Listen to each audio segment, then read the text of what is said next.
אולי כדאי שתישאר רגע בחוץ. חיפשנו המון זמן את חנות הספרים הזאת שידענו שנמצאת בלב השכונה האלימה הזאת. ידענו ששם מוכרים ספרי הסתה על ג'יהאד.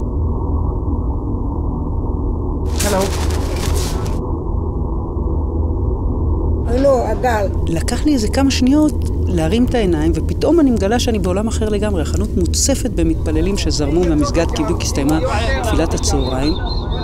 ראיתי אותם תוקפים את גלעד פיזית, מכריחים אותו להפנות את המצלמה כלפי מטה, מנסים לסגור עליו את הדלת כדי ללכוד את שנינו בפנים. גיל.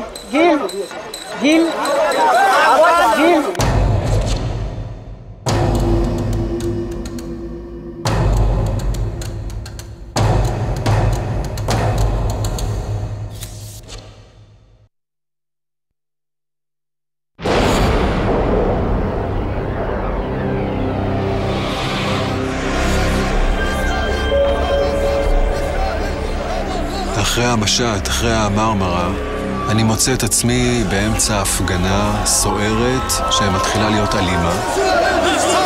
זה מאות אלפים של דגלי חיזבאללה ושל חמאס, והכל מסביבי. וזה הולך וסוגר עליי. וגם אני לא יכול ממש לזוז הצידה, כי גם בדיוק יוצא עוד ארון קבורה, אז הזרם של האנשים בעצם מועך אותי.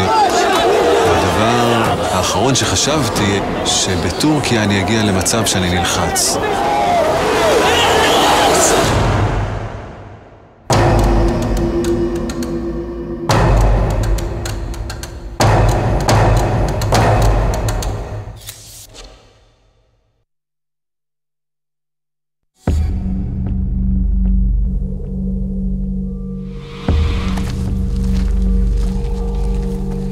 בערך ב6 הסיור יוצא, בעצם הם יוצאים לאותם מקומות כדי לחפש את הטליבן, ובמקומות שכבר ניקו, הם מחפשים הטליבן חזר.